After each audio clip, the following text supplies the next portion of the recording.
G'day, I'm Mick, this is So You Want a DM, and today, crafting your first town. Now, it's all too common to feel intimidated by the idea of creating a town, especially when most online searches return exhaustive lists of must-dos and things to include, which is a shame because creating a town isn't all that different from creating any other character. But that's easy to forget if you're always confronted with the census approach. So let's be different and actually treat our town as a character. Now, to keep things simple, I tend to break this process down into 5 steps, or questions really, that we need to ask about the character that is the town and then let it write itself. Number 1 is very obvious. Why? Why is this town here? It may be simply a hub for local farmers, but why here? Is it merely mandated that towns populate the countryside with 2 days' ride between them? Is it on a river? If not, why not? The starter set presents an interesting twist on top of this, with the town Phandelver having been unearthed from a previous civilization, making its location seem out of place within the more modern society. So in that case, we can ask the question of why a second time. Why was it constructed here by the original civilization? After all, towns aren't just placed randomly. If a gold-rich mine is discovered, miners will camp nearby to work it. That little community will grow into a village, and if the mine doesn't run dry, it will keep growing. Merchants will set up shop and a bustling little town will soon be born. But equally, it doesn't have to be a logical, resource-inspired answer. Perhaps location has religious significance, or it's an odd section of the beach where the first settlers landed. The easiest prompt is to take inspiration from your own local history. Find out why your hometown came to be. This may seem meaningless and inconsequential, but the why already tells us so much about the town, its population, demographics, visitor frequency. If the town is a frontier town or war fort, they can have vastly different reactions to outsiders when compared to a peaceful portside town. And we haven't needed to explicitly write those data points down, we're able to extrapolate them at any time from the greater narrative we're beginning to weave. So next we ask, what is the mood of the people? This is perhaps an even more open question, and if that worries you, we can prompt informing it with the rulers, the climate, and prominent religions, which seems like a lot, but by focusing on the people, we can tie it all together. Are the people comfortable, safe, or are they more ragged and on edge? Are they struggling with every facet of their survival, or are they overly concerned with their politics because their more immediate life-threatening needs are all accounted for? If you want a fishing-turned-trade town that inspires a healthy fear of its criminal underbelly, well, we already know the greatest threat is internal, not external. The criminal elements inspire more fear than the lawful, and the people are less worried about their bellies being filled than their throats being cut. Or perhaps the opposite makes more sense to you. In any case, we've got a character coalescing in our minds, so stoke that fire with some questions. Are they devout?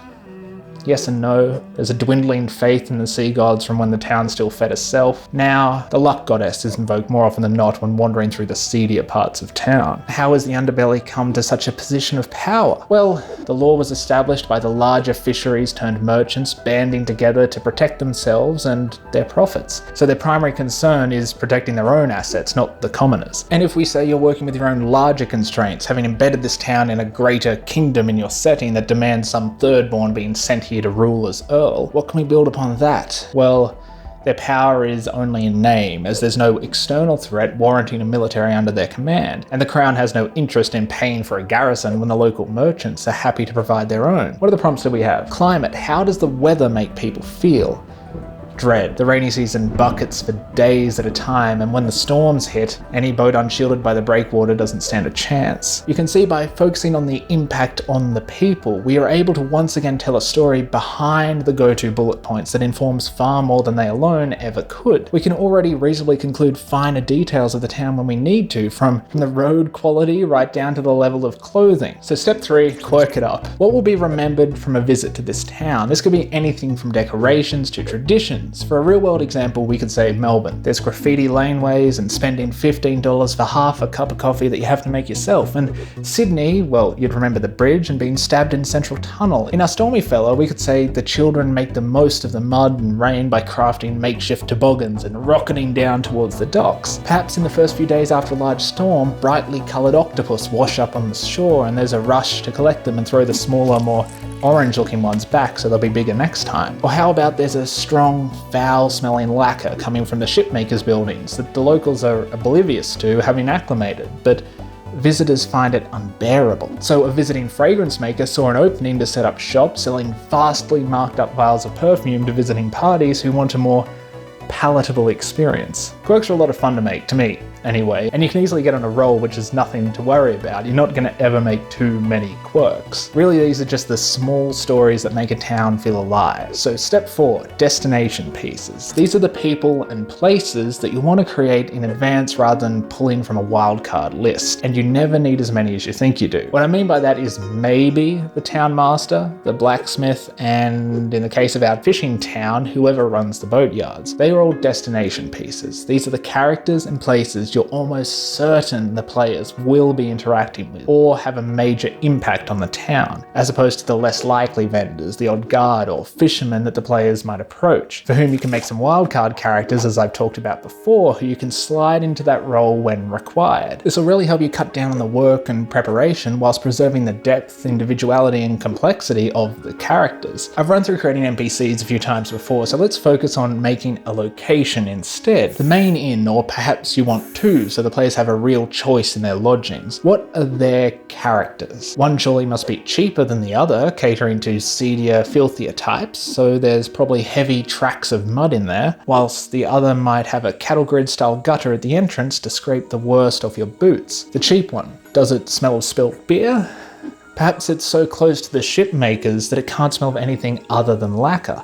Or they intentionally serve a really dark, hoppy lager that's actually capable of overpowering it, whilst the other is fishier, keeping their morning catch out in open barrels in the house floor while they wait to be turned into meals. Once again, we're not detailing the specifications of each building, but weaving a story about them, so when the players eventually enter, we truly know what we're describing, rather than just what to recite, and therefore we know how to respond to the player's every action. The last step, probably my favourite step, say tied with the quirks, is random encounters or random events. And no, this isn't a random table that you roll on when the players are loitering to see what happens. Here, you're taking a character or a place and you're tailoring a flashpoint, a moment in their story that's about to unfold. If you've seen the Your First Session video, this will be a familiar concept to you. It's impossible to predict where the players are going to go, what they're going to pursue, when they're going to be there, so create some adaptable events that you can fit where you need them. It can be as innocent as a child speaking to a fish, or as violent as a bounty hunter kidnapping someone in the middle of the street. This town is supposed to have a criminal element, so perhaps if the players roll a high perception, they spot a pickpocket that rather strangely seemed to put back what they stole, perhaps to plant something or quickly make a copy of a key. In either case, it's an interesting observation that opens up a lot of options for the players to pursue. Do they tell the victim, follow the pickpocket, interrogate them, or maybe they attempt to pickpocket in kind before settling on their final course of action? You don't ever need a lot of these, and most I've used maybe 2 in a session, but I love making them, so I tend to resolve the unused ones anyway, so I have an excuse to make more and keep the world turning. But that's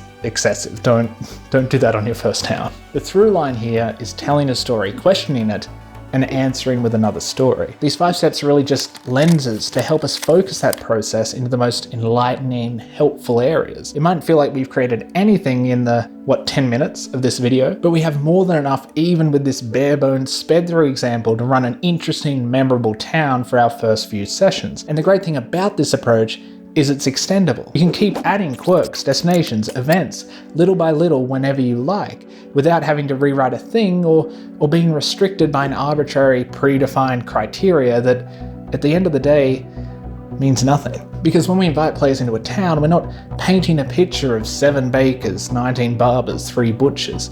We're telling stories. The story of the boy passing by that gets run down by a cart driver who doesn't see him. The story of the innkeep who developed a scale-like rash and has since become far more interested in conversation. The story of the people who live here and know what their survival is worth. A town is its story, not its statistics.